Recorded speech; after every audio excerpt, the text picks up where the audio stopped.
Hi guys, welcome back to my channel.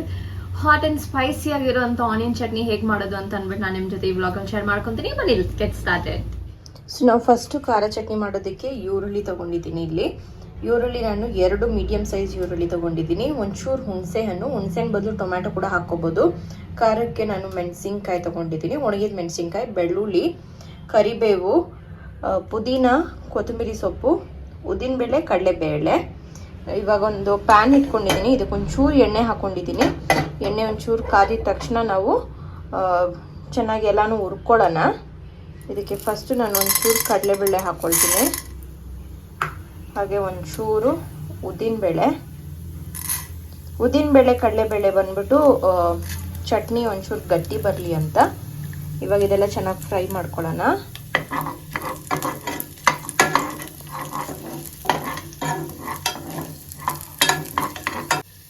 So ಇದು colour change ಆಗ್ತಿದ್ದಂಗೆ ಇದಕ್ಕೆ ಬೆಳ್ಳುಳ್ಳಿ, ಒಣಗಿದ ಮೆಣಸಿನ್ಕಾಯಿ, ಒಂಚೂರು ಹುಣಸೆ ಹಣ್ಣು, ಕರಿಬೇವು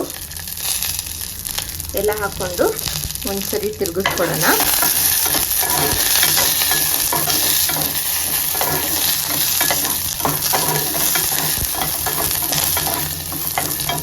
ಪರ್ಫೆಕ್ಟ್. ಇದಕ್ಕೇನೆ ನಾವು ಈರುಳ್ಳಿ ಹಾಕ್ಕೊಳ್ಳೋಣ.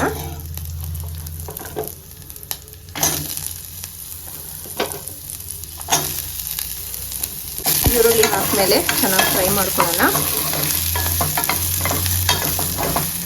ಈರುಳ್ಳಿ ಚೆನ್ನಾಗಿ ಸಾಫ್ಟ್ ಆಗೋವರೆಗೂ ಫ್ರೈ ಮಾಡಿಕೊಂಡು ಅದಾದಮೇಲೆ ನಾವು ಇದಕ್ಕೆ ಪುದೀನ ಹಾಗೂ ಕೊತ್ತಂಬರಿ ಸೇರಿಸ್ಕೊಳ್ಳೋಣ. ಅದು ಬಂದು ಫ್ಲೇವರಿಗೋಸ್ಕರ ಚೆನ್ನಾಗಿರುತ್ತೆ. ಸೊ ಇಲ್ಲಿ ಈರುಳ್ಳಿ ಫ್ರೈ ಆಗಿದೆ. ಇದಕ್ಕೆ ನಾವು ಪುದೀನ ಸೇರಿಸ್ಕೊಳ್ಳೋಣ, ಹಾಗೆ ಒಂದು ಕೈ ಹಿಡಿಯಷ್ಟು ಕೊತ್ತಂಬರಿ. ಇವಾಗ ಇದು ತಿರುಗಿಸ್ಕೊಡೋಣ.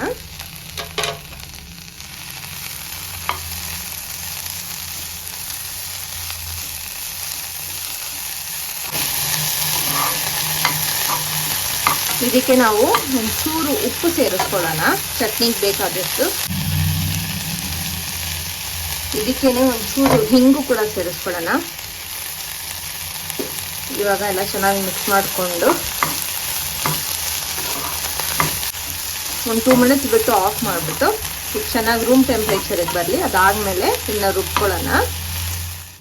ರೂಮ್ ಟೆಂಪ್ರೇಚರಿಗೆ ಬಂದಿದೆ ಇದು. ಇವಾಗ ಇದನ್ನ ರುಬ್ಕೊಳ್ಳೋಣ. ಸೊ ಇವಾಗ ಇದನ್ನ ರುಬ್ಬಾಯಿತು, ಪರ್ಫೆಕ್ಟಾಗಿ ರುಬ್ಬಿದ್ದೀನಿ.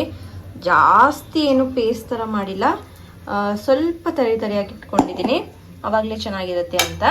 ಸೊ ಇದಕ್ಕೆ ನೀವು ಒಗ್ಗರಣೆ ಕೂಡ ಹಾಕ್ಕೋಬೋದು, ಬಟ್ ಒಗ್ಗರಣೆ ಅವಶ್ಯಕತೆ ಇಲ್ಲ. ಇದನ್ನ ಹಾಗೆ ಕೂಡ ನೀವು ತಿನ್ಬೋದು. ಸೊ ನಾನಿದನ್ನ ಯೂಶಲಿ ಹಾಗೆ ಸರ್ವ್ ಮಾಡೋದು. ಸೊ ಇದನ್ನ ನಾನು ಬಿಸಿ ಬಿಸಿ ದೋಸೆ ಜೊತೆ ಸರ್ವ್ ಮಾಡ್ತೀನಿ. Perfectly done chutney with my favourite millet dosa.